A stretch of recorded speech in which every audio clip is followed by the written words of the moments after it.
Hello everyone, कैसे हो आप सब लोग। आई होप आप सब लोग अच्छे होंगे और कल के शॉर्टकट में मज़ा आया होगा। ठीक है, कैसा लगा आप लोग कमेंट करके बताइएगा। और देखिए आज हम सीखेंगे कि ये जो है, कल हम लोग इसी का सीखे थे कि डी कैसे निकालते हैं। ax प्लस बी इंटू सी एक्स प्लस डी रहता है, तो अपन डी कैसे निकालते हैं इसके बारे में कल डिस्कस करे थे। और मैं आपको बताया था कुछ दिन पहले, याद करिए, वो थोड़ा सा लास्ट में कल ही मैंने डिस्कस करा था कि जब किसी भी क्वाड्रेटिक का जो डिस्क्रिमिनेंट है वो पॉजिटिव रहता है, डी ग्रेटर देन 0 रहता है, तो हम लोग कैसे उसका इंटीग्रेशन लिखते हैं। उसका इंटीग्रेशन हम लोग लिखते हैं square root of D, 1 upon square root of D, फिर लॉग, फिर यहाँ लिखते हैं smaller factor upon greater factor. याद करिए, अभी मैंने कुछ दिन पहले आपको पढ़ाया था। ठीक है, ये पढ़ाया था स्मॉलर और ग्रेटर कैसे मतलब आइडेंटिफाई करते हैं। तो x के जगह 0 पुट कर देते हैं, तो जो वैल्यू क्या आता है, छोटा आता है उसको ऊपर लिखते हैं, जो बड़ा आता है वो नीचे लिखाता है। ऐसा मैंने बताया था, ठीक है ना। तो आप ध्यान से देखिए, ये मैं क्वाड्रेटिक के लिए बताया था, तो ये भी तो एक क्वाड्रेटिक ही है। अगर इसको तोड़िएगा, ब्रेक करिएगा तो क्या होगा, इसको अगर ये मतलब मल्टीप्लाई कर दीजिएगा इसको, तो क्या आएगा, क्वाड्रेटिक ही आएगा। तो ये भी 1 अपॉन क्वाड्रेटिक ही है। और चूंकि फैक्टर हो गया है, चूंकि उस क्वाड्रेटिक का फैक्टर हम कर दिए हैं, सो दैट उसका डिस्क्रिमिनेंट ऑलरेडी ग्रेटर देन 0 होगा। क्योंकि तो मैंने बताया भी था लास्ट में, यहाँ मैंने बताया था, उसमें क्या बताया था कि जब किसी भी क्वाड्रेटिक का फैक्टराइजेशन हम तभी कर पाते हैं, रियल फैक्टर तभी आते हैं जब उसका डिस्क्रिमिनेंट ग्रेटर देन 0 हो। जब डिस्क्रिमिनेंट ग्रेटर देन 0 नहीं होता है तो हम लोग रियल फैक्टर नहीं निकाल पाते हैं। तो यहाँ चूंकि फैक्टर दे रखा है, इसका मतलब डिस्क्रिमिनेंट ग्रेटर देन 0 होगा, तो शॉर्टकट यही लगाना है, 1 upon square root of D log this. लेकिन आपको इस बार क्या कर दिया है, फैक्टर करके दिया है। उसमें 1 अपॉन क्वाड्रेटिक था, फैक्टर नहीं किया हुआ था, तो आपको फैक्टर करना पड़ता था। वो भी फैक्टराइजेशन का एक शॉर्टकट, धांसू शॉर्टकट बताया था मैंने।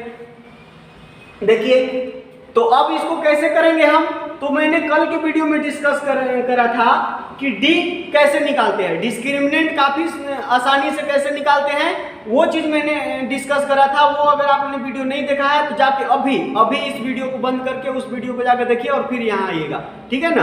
तो देखिए, तो आपको 1 अपॉन क्वाड्रेटिक दिख रहा है, तो यही शॉर्टकट तो यही लगाना है, ठीक है ना। लेकिन आपको वहां डी निकालने के लिए थोड़ा मेहनत करना पड़ता था, उस मेहनत को यहाँ नहीं करना पड़ेगा। ठीक है, यहाँ direct square root of D आएगा। Direct square root of D कैसे आएगा, तो आप इसको मल्टीप्लाई करिए, मैंने कल बताया था, ये कितना हो जाएगा 35, और फिर इसको मल्टीप्लाई करिए, यहाँ -4 और 2 को, तो -8 आएगा, और फिर दोनों को सब्ट्रैक्ट कर दीजिए, तो दिस विल बिकम, और इसको मॉड में ले लीजिएगा। ये कभी निगेटिव नहीं होगा, क्योंकि स्क्वायर रूट ऑफ समथिंग का वैल्यू यहाँ कुछ भी रहे, अगर स्क्वायर रूट लगाए तो इसका आंसर हमेशा क्या आता है, एब्सोल्यूट वैल्यू आता है। ठीक है, कभी निगेटिव नहीं आता है, स्क्वायर रूट का आंसर कभी भी निगेटिव नहीं होता है जी, आपको पता होगा। तो ये चीज कितना आ जाएगा 35 और +8, तो ये 43 आएगा। तो आपको रूट डी का वैल्यू देखिए कितना आसानी से निकालते आ गया, देख रहे हैं ना। इसके लिए रूट डी का वैल्यू कितना होगा बताइए, रूट डी का वैल्यू होगा, यहाँ से मल्टीप्लाई करिए, ये कितना आ जाएगा -35, और ये कितना आ जाएगा -8, तो +8 हो जाएगा, और इसको मॉड ले लीजिए, तो दिस विल बिकम कितना 27 आ जाएगा। -27 का मॉड, तो मॉड क्या करता है, निगेटिव को पॉजिटिव बना देता है, तो ये 27 हो जाएगा। तो देख रहे हैं ना, रूट डी का वैल्यू आपको डायरेक्ट निकालते आ रहा है। तो अब हम यहाँ ये वाला शॉर्टकट अप्लाई करते हैं। देखिए, इसका डिस्क्रिमिनेंट 43 आया है, चलिए हम यहाँ लिख देते हैं, ये कितना आया है 43 आया है, ठीक है ना। तो इसका आंसर क्या होगा 1 upon root D, 1 upon root D. या फिर आप यहाँ इसको मैं पहले लिख दे रहा हूँ अच्छा से,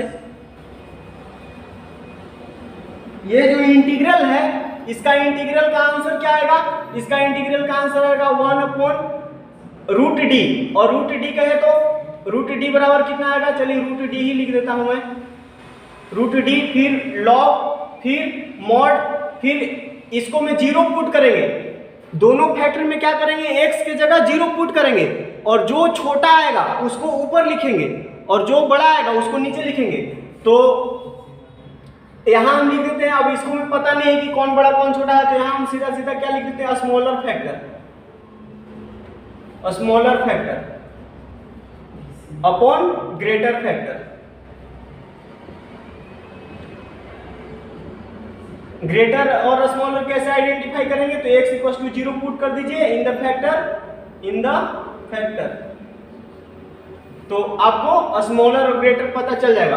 और यहाँ प्लस c लिख दीजिए, तो ये आपका आंसर आता है, ठीक है ना। जहाँ d का वैल्यू हम लोग कैसे निकालते हैं जी? d का वैल्यू अभी मैंने तुरंत बताया, सॉरी रूट d का वैल्यू डायरेक्ट आएगा। रूट d का वैल्यू डायरेक्ट कहाँ से आता है? यहाँ से। सबसे पहले इसको मल्टीप्लाई कर दीजिए, मॉड के अंदर आएगा, ये BC हो जाएगा, BC, और फिर इसको d और a को मल्टीप्लाई करके, यानी AD को मल्टीप्लाई करके और यहाँ सब्ट्रैक्ट कर दीजिए, तो यहाँ से आपको डायरेक्ट रूट d का वैल्यू आ जाएगा, जैसा कि मैंने यहाँ किया, ठीक है। तो इसका आंसर कितना आएगा बताइए? इसका आंसर आएगा 1 अपॉन रूट d। तो रूट d का वैल्यू कितना आया? 43 आया है। फिर आया लॉग, फिर मॉड, फिर क्या करते हैं, x की जगह 0 पुट करिएगा, x की जगह इसमें 0 पुट करिएगा तो ये +5 बनेगा और ये -4 बनेगा। तो -4 छोटा है, तो -4 छोटा है, इसलिए ये वाला फैक्टर ऊपर जाएगा। 7x -4 अपॉन ये वाला फैक्टर बड़ा है, इसलिए ये नीचे आएगा। ये कितना हो जाएगा? 2x + 5। That's it, question is over. ये क्वेश्चन हो गया, इसका आंसर यही होगा। अब देखिए, ऐसे इसको हम अगर मेथड क्या है इसका करने का, तो पार्शियल फ्रैक्शन। आई थिंक आप लोग इंटीग्रेशन में पार्शियल फ्रैक्शन पढ़े होंगे तो पता होगा। देखिए इसको में क्या करेंगे, 1 अपॉन रूट d। तो रूट d का वैल्यू कितना आया है? 27, तो 27 लिख देंगे। फिर यहाँ क्या आ जाएगा? लॉग, फिर मॉड, फिर कितना आएगा? 0 पुट करेंगे, तो 0 पुट करेंगे तो ये -5 और ये -4। तो -5 और -4 में छोटा कौन है? कौन छोटा है? -4। -5 छोटा है ना, निगेटिव में ये -5 छोटा है, तो ये कितना हो जाएगा? 2x, छोटा वाला ऊपर आएगा, 2x -5, और ये कितना आ जाएगा? 7x -4, बड़ा वाला फैक्टर नीचे, +c। दैट्स इट, ये भी क्वेश्चन डन हो गया। अब इसको करते हैं, तो इसके लिए 1 अपॉन रूट d, तो रूट d तो नहीं निकाले हैं, चलिए निकाल लेते हैं। ये कितना हो जाएगा? रूट d का वैल्यू कैसे आता है जी? तो मॉड लगा देते हैं, फिर ये मल्टीप्लाई कर देते हैं, ये 9, और फिर यहाँ मल्टीप्लाई करते हैं, तो ये कितना आएगा? 8 -8, और फिर इसको सब्ट्रैक्ट करते हैं, तो दिस विल बिकम 17। कितना आ जाएगा? 17। तो रूट d का वैल्यू आपको डायरेक्टली 17 आ गया। तो 1 अपॉन रूट d, तो रूट d का वैल्यू 17 रख दिए, फिर लॉग, फिर मॉड, फिर छोटा वाला फैक्टर ऊपर 0 पुट करिए, 0 पुट करेगा तो ये +3, ये -4, तो -4 छोटा है, तो इसीलिए ये वाला ऊपर आएगा। 3x -4 अपॉन छोटा वाला फैक्टर नीचे, 2x + 3। दैट्स इट, ये भी क्वेश्चन ओवर, ठीक है। चलिए इसको करते हैं, इसको करिएगा तो कितना आएगा बताइए? 1 अपॉन रूट d। तो रूट d का वैल्यू निकाल लीजिए आप। रूट d का वैल्यू कितना आएगा? ऐसे मल्टीप्लाई करेंगे, यहाँ कितना? 15 और माइनस, ये कितना आ जाएगा? -7 ना, -7, तो ये कितना हो जाएगा बताइए? आई थिंक 22 आ रहा है। कितना आ जाएगा? 22। तो यहाँ लिख देंगे हम 1 अपॉन 22 लॉग, फिर इसको में 0 पुट करिएगा तो ये +3 बनेगा, ये -7 बनेगा, तो ये -7 छोटा है तो ये ऊपर जाएगा। 5x -7 अपॉन x + 3 + c, ठीक है। देखिए अच्छा एक चीज और, अगर मान लीजिए कि x का कोएफिशिएंट कुछ नहीं दिया है, x का कोएफिशिएंट यहाँ 5 है, यहाँ देखिए 2 है, 3 है, यहाँ ये सब, लेकिन मान लीजिए कि अगर x का कोएफिशिएंट कुछ नहीं दिया है तो वो और आसान है, वो एकदम सिंपल है। जैसे एग्जांपल देख लेते हैं, लेटर से इंटीग्रल आपको दे दिया है ऐसे x -3 और x + 5, ये आपको दे दिया, तो इसका आंसर क्या आएगा? इसका आंसर क्या आएगा? तो इसका आंसर आपको सीधा लिखना है, इन दोनों को घटा दीजिए, इन दोनों को क्या कर दीजिए? डिफरेंस निकाल लीजिए। तो डिफरेंस कितना आएगा? उसको पॉजिटिव कर देना है, मॉड में कर देना है। ये -3 और -5, इसको मॉड में कर देना है, तो दिस विल बिकम 8। कितना आ जाएगा? 8। तो ये आ जाएगा 1/8, फिर लॉग मॉड स्मॉलर फैक्टर ऊपर, तो कौन छोटा है? -3 आएगा, यहाँ +5, तो x -3 ऊपर आ जाएगा क्योंकि ये छोटा है और ये x + 5। दैट्स इट, ये क्वेश्चन हो गया। आपको इसमें अगर x का कोएफिशिएंट कुछ नहीं दिया है तो आप डायरेक्ट इसको आगे कर सकते हैं, यहाँ खाली इन दोनों को डिफरेंस निकाल लीजिए, ठीक ना। क्योंकि अगर आप ऐसे भी करिएगा ना, आप d निकालिएगा तो 8 ही आएगा, d निकालिएगा, रूट d निकालिएगा तो 8 ही आएगा। कैसे निकालते हैं हम लोग? तो यहाँ मल्टीप्लाई कर दें, तो 5 में 1 से मल्टीप्लाई करेंगे तो कितना आएगा? 5 ही आएगा।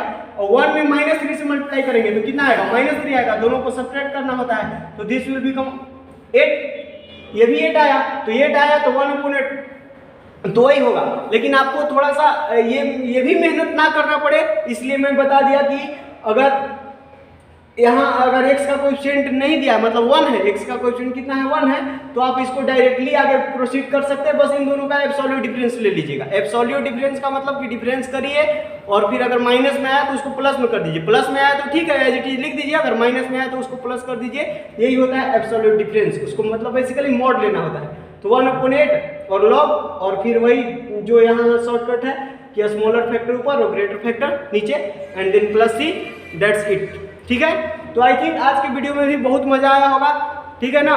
तो आज के वीडियो में इतना ही और मिलते हैं अगले वीडियो में, चलिए बाय बाय।